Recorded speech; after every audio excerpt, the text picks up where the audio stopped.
Welcome back to République, which, by the way, is now a survival horror game, complete with a nemesis following us around, and a measure of mechanical clunkiness, which contributes, perhaps inadvertently, to an overall sense of slight tension. These chains are tough.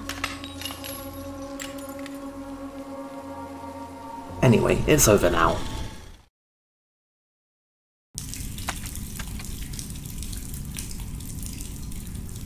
Behold, it's a tunnel, at least part of one. Someone before us had had enough fun. This crudely dug hole was their means of escape, but it won't do much good in its current shape. The water is high where it needs to be low. Let's find the equipment to stifle its flow. Obviously, it is not, in fact, over. I like this. Also obvious, that. Somewhere a wall box is missing its dearest piece. Stage a reunion. This might be a lot less obvious and more annoying if you haven't already explored outside thoroughly. We're technically done with this room, but I still find it quite interesting, in the kind of way that's only really unexpected of a supply closet inside a mausoleum. In particular, we've got a lot of cardboard boxes, a lot of old newspapers, and what seems to be a lot of paperwork related to immigration. Personally, I can't make head or tail of it, although I'm certain it has some kind of deep and direct law implication. Also, there's this. Is that a bloodstain? Whatever. It's time once again to walk through the graveyard, which means it's time once again to worry about where Mammoth is. Fortunately, the answer to that, for now, is still in the greenhouse. And we know exactly where we're going, so we're free to deploy the run button. You may have noticed, however, that the game is still firing a warning shot across our bow. The purpose of this brief, risk-free intermission is to make sure that you can't fail to notice that the bees have arrived in earnest, and will be an ever-present irritation throughout the rest of the episode. We're going to have buckets of fun with that. It fits.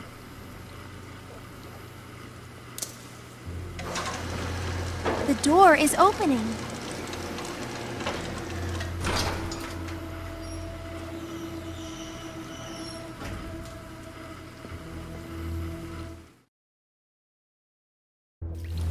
The essence of Episode 4's structure, that is to say its physical structure, is that of a central hub, the graveyard, surrounded by three...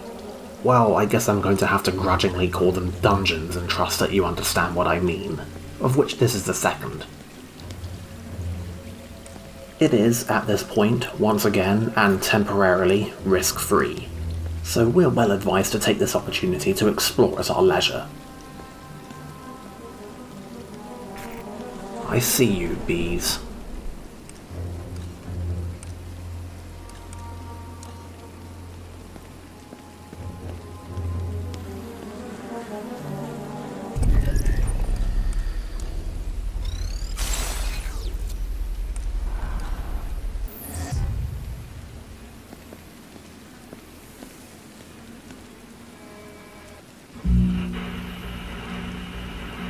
Very long thing. You can recover DNA over thousands of years. And second, it's a very dense storage information source.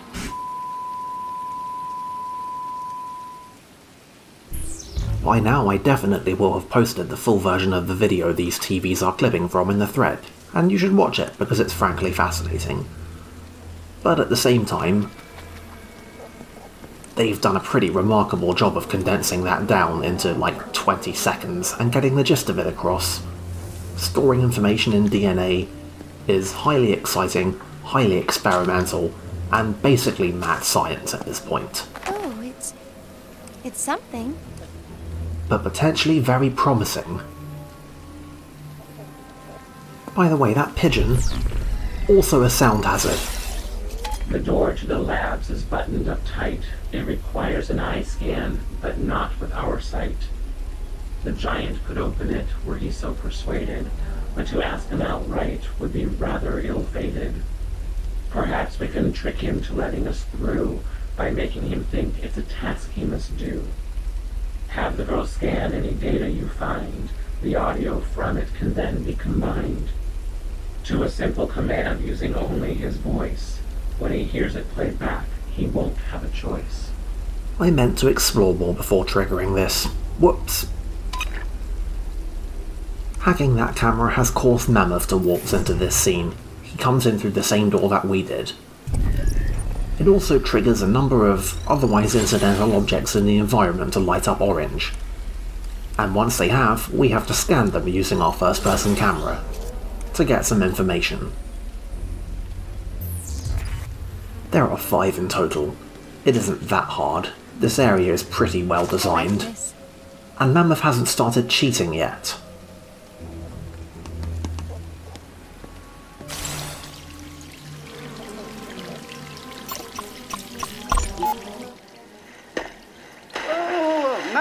Stop! What are you doing? The filter is not in the pond. It is connected to the old cistern. Yes, sir.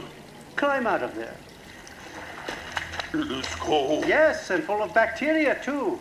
Go change your clothes first. Do you have clean clothes? Yes, sir. Where are they? In the labs. Okay, then. Go put them on. We don't want you to catch ill. No, sir. We do not want to catch you. Each scan gets us a charming slice of life, and more importantly an audio sample. Because of the structure of this area and the path that Mammoth has to take to even enter it, it extremely makes sense to start scanning from the top and work our way down. The smelly man's tape. We can grab most of them before he gets anywhere near us. Mammoth? Yes, sir. What did I just say? Bring the bench to you. Correct. I need you to prop the door open with it. Carry it to the door. Don't drag it. You don't listen. He needs you to carry it to the door. Yes, sir. Oh, the stench. It's okay. This is why we need to keep the door open for a while. It's death. It is not.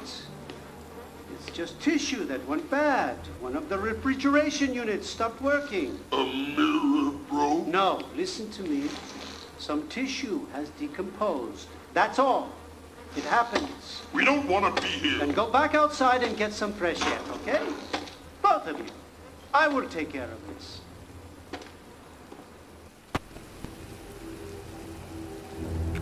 Naturally, even the charming slices of life are suspicious as all hell.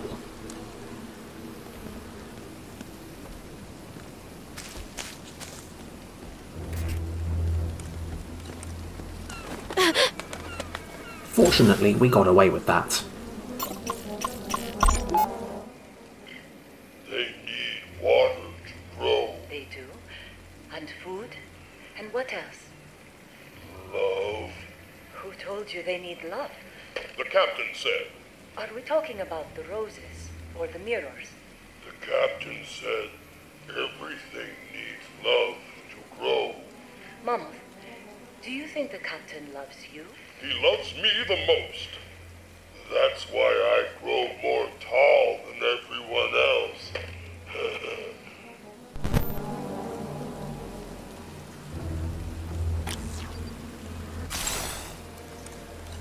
This is about the point we need to start worrying. Notably, unlike OmniView, using the first-person camera does not stop time. Is it poison? No, Mammoth. This one is non-toxic. But you must be careful, or you'll break its limbs off. You are breaking its limbs. I am making it more beautiful. Is it hurting? No. Plants do not feel pain.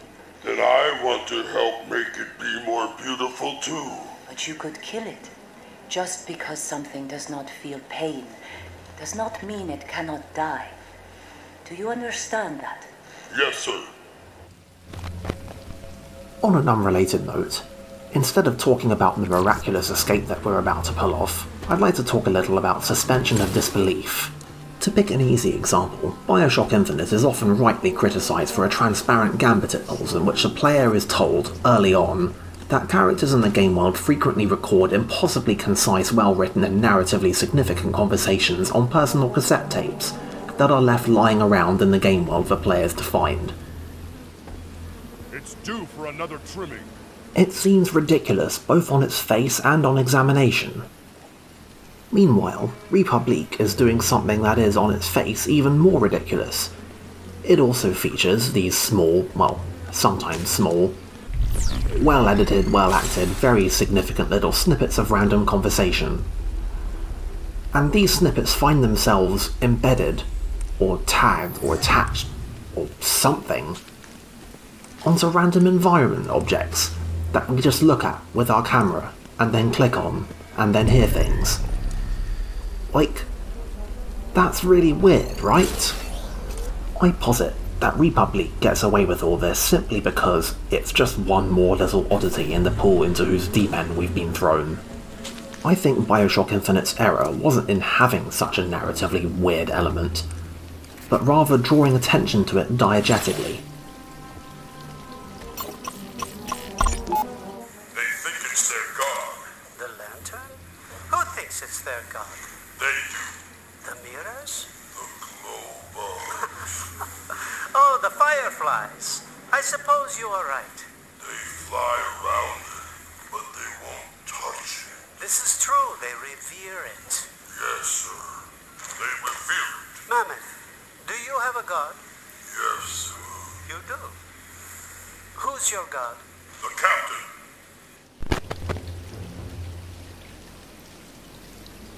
Well done, old friend. There's plenty to use. Let's string it together and finish this ruse. This giant possesses dual personalities, and one of them lords over these principalities. Let's talk to the half that seems in command and make him submit to a quick retinal scan. So, puzzles. We have some buttons to click. Unfortunately, they're only available in the first-person camera, which, you may recall, runs in strictly real time. So we're going to have to find somewhere safe to duck before we get to grips with that.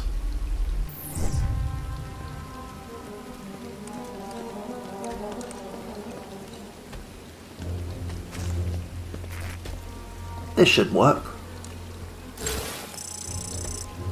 Our task today is to take these 5 extremely brief dialogue clips we've been given and arrange them into a command for Mammoth to open the door. There's only one answer. Open the lab's door. Or I will tell the captain. Flawless. You heard the man. Open the door. Yes, sir. If you hit the play button with the 5 fragments arranged in anything but the correct order, Mammoth will come running directly to your location, which is suboptimal.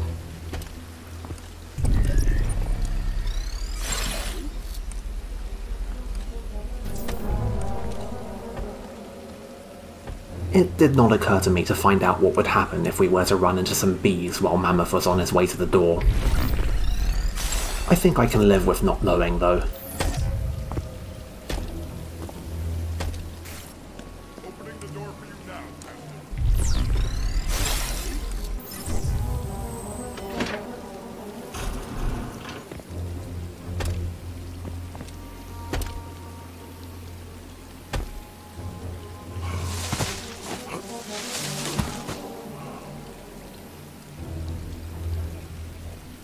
Helpfully, opening the door will also cause Mammoth to leave the area, which is very helpful.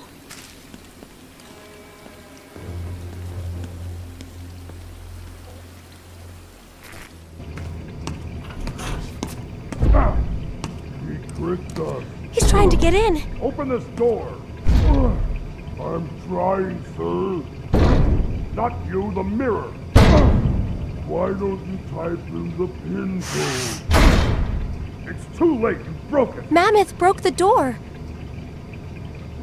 Exactly how Mammoth can be dumb enough to be tricked into opening a door with a retinal scan, and smart enough to realise he's been tricked, and dumb enough to then forget that the door requires a retinal scan, is not explained. I will hold on to this. This room contains a little cache of collectibles, a lot of dialogue, and the second DNA sequencing machine of the I'll episode. pick this up. A lot of the dialogue, however, is fiercely missable.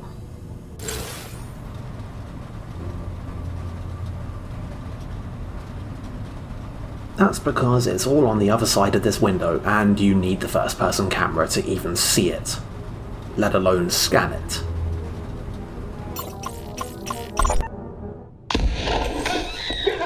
Get out! Come on, run!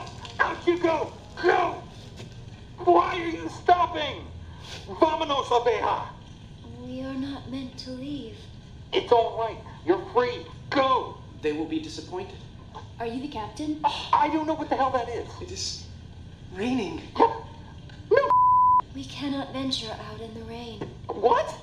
Why not? A cloudy mirror shows us nothing. Okay. Does anyone in here not have brain damage? I do not. Put your hand down. Okay, want to see the captain? I truly do. He's in the woods. That way. Run. All right, kids. You see what she's doing? Follow her. Go. Go. What a nightmare. Well, I guess that explains why we're still finding Zega tapes lying around. This next scan is even easier to miss because it's actually inside the pod. Good morning. Did everyone have a restful sleep? 257P. Why are you still in bed? I had a dream. That is impossible. I had a bad dream. Tell me. 257P. Do not speak again. Dr. Amash, please see me in the labs. Thank you. Tell me. We were all of us at the bottom of a big hill. And you and Dr. Peretz, you were standing at the top of the hill. You were standing beside a giant rock. Dr. Amash, in the labs now. Go on. And Dr. Peretz told us to look the other way. And I heard you say to him, push the rock. Above. And the Get last out thing of I there. heard was the rock rolling toward us 257P. to crush us all. Dr. Amash. I could never do that to you. Above. Get out of there right now.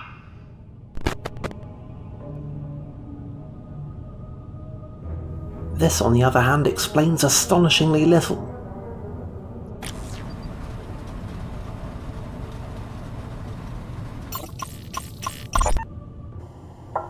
Please do not touch the observation window. Look at him.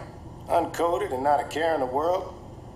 That one there looks kind of slow. Sir, please. A lot of them, actually. Nonsense. They're every bit as capable as the precals. Well, that's not saying much. Do they just sleep all the time? They sleep a lot, yes. Must be nice. How may I help you exactly? You seen a valve map lying around? What is that? Irrigation schematic. The water level readings in Terminus have been unusual lately. Know anything about it? Why would I know anything about Terminus? We all drink from the same river, Doctor. There were many boxes and folders in the office when I moved in. If I see it, I will leave it here for you. Oh, that's very neighborly of you. Mr. Derringer. Relax, I'm leaving. Let you get back to making babies with Dr. Amash. You see what I mean about the comparison to Bioshock audio logs, though? We've had game progression, characterization, narrative, chronology, and intrigue in one tiny conversation just randomly overheard for absolutely no reason. I love it. This map is a godsend which plainly displays the locations of valves and pipes in the maze. The valves and the pipes are the method to funnel the water away from that crudely dug tunnel. Egad, I must say this gets more exciting when you see that this map as well contains writing. A scrawl in the corner appears to consist of a pin code we need but had previously missed. Head back to the graveyard and then to the maze, but watch out for that brute who would cause us delays. Well, that's just fantastic. Hang on, did he say maze? Anyway, there is actually a camera in this room, so you can, I guess, look in here and see that there are things to see in first person. Also, I guess this must be that environmental storytelling thing I keep hearing about.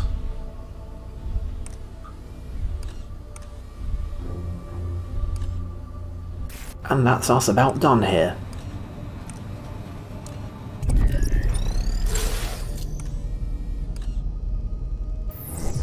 It's easy. We just put this thing Sorry. called the Petri dish in the machine. I did not realise there was still dialogue for that.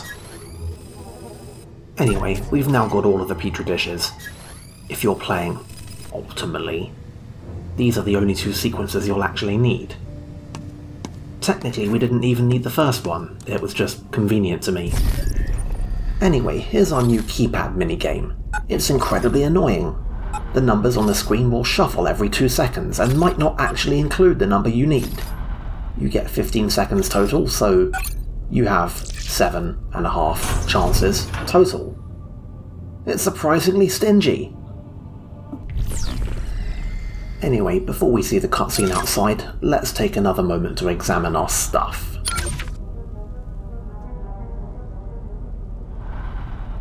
They say the Book of Mormon was spiritually revealed to Joseph Smith. I would sooner trust a demon over those who claim to follow an American settler. However, he is only due limited credit for the religion that resulted from his prophecy. Prophets are like inventors. No one individual deserves credit, though our history books overflow with shysters who manage to clutch credit for an idea or 2, as they rightly went to their graves. A meager fortune, I assure you. An overseer cares for what and who fate has given him, over against the claims of books like this that keep the lie of the individual prophet alive. Treglazov, of course, strenuously denies even the slightest suggestion that he sees himself as a prophet or would like to be seen as one. And he definitely isn't running a cult. Do not use that word. He's very serious about this. Dante's Divine Comedy takes us through 3 otherworldly landscapes. Yet most readers only experience hell. We should not waste our citizens' lives preparing them for what they can never achieve. Education should aim not to make free thinkers, but thinkers who are free to take on work best suited to their talents. Dante gives them a purifying path to God. They quit in the land of error. It is only natural that they fail. This book is a practical joke. Education should not make free thinkers, but thinkers who are free to work. Considering how important Treglazov considers context to be to text, maybe he'll truly appreciate what I mean when I say that that is the most Tory thing I have ever heard.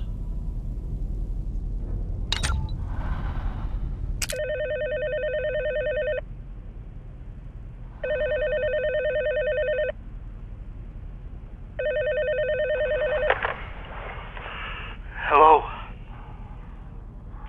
Hello? Who is it? Richard? Treglazov? When I look at them, all I see is their ugliness. Hang on. I'm gonna take this in the study. Hang up this phone in a minute, would you, dear? What time is it? About 3 in the morning. Who is this? I got it. Is it safe? Well, it's... What? Is someone else listening? Who was that? My wife. You are calling me at my home. Do you know that? I can't stand them. Who? All of them. The ones we mean to save. They commit the most horrible transgressions behind a soft veil of anonymity. They peddle their wares in a tumorous underbelly swollen by establishment hate and pornographic home movies. Oh, God, they're animals, Richard. Have you been drinking? I want to get back to the principles that make us good. But what exactly are we saving? If we're talking about what I think we're talking about, then we take the bad with the good. I haven't seen any good in it tonight. Stay out of it then. It's not yours to be poking around in anyway. Leave that to the analysts I've hired. Oh, I've lost my resolve, Richard. I've lost it. God damn them all. You need sleep. You won't remember this in the morning. Go to bed. I can't look at them anymore. Any of them. Walking reminders of how crushing and animalistic it all is. I saw my children today, and I couldn't look them in the eyes. I wasn't aware you had any kids. Are we still talking about Terminus? They don't even realize the ugliness they carry around inside of them. Their footsteps sully the halls of my home. Who? My staff? What the hell have they done? Richard, I'm here. Do you believe in God? Yes. I knew it. Treglazov opens his manifesto with a quote from Machiavelli. If one wishes that a sect of a République should live a long time, it is necessary to draw it back to its principle. Vice Admiral Matthews speaking. Congratulations are in order. For what? Your new appointment. Nothing's been confirmed yet. In fact, don't get your hopes up. I'm at best the dark horse candidate. Hold on, Mr. Treglazov. I have another call coming in. Vice Admiral Matthews? Yes? Thank you, sir. No, thank you. Yes, sir. I will. I absolutely will. Goodbye, sir. That was the committee chairman. I'm the agency's new director. Of course you are, Richard. That's why I called you. Congratulations, good man. Yes, but how did you... Never mind. When did they need you back at Fort Meade? Oh, sounds like you have another call coming in. No, I'm good. You must be clairvoyant. Now I do have another call. And I'll leave you to it. Good day, Vice Admiral. Strange. Vice Admiral Matthews speaking. Particularly attentive viewers may notice that these petri dishes are actually listed out of order. I dimly suspect that the order of their numbering is the chronological order of their recording, although I don't think listening to them in order is particularly illuminating. Anyway.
How do I look?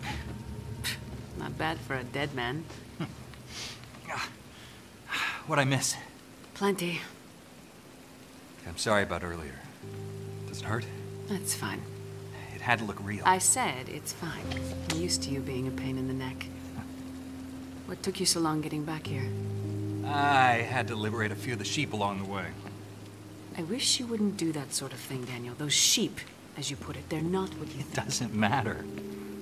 The more the merrier. That's chaos, my dear. What the hell is that? That would be the shepherd, probably looking for his flock.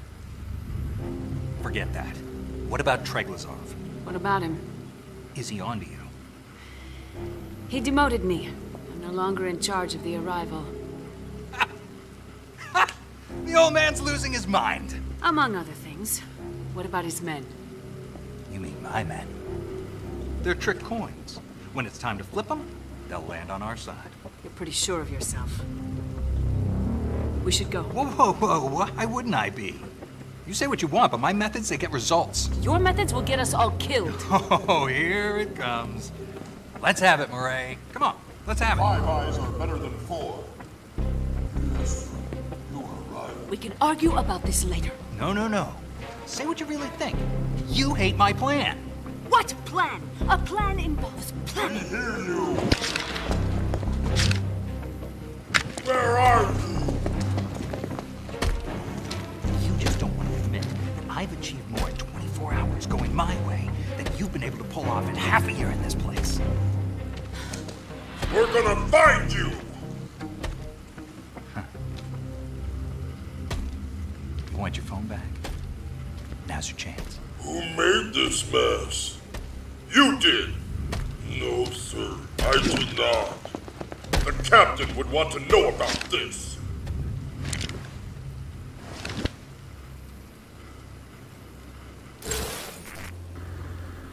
Okay then.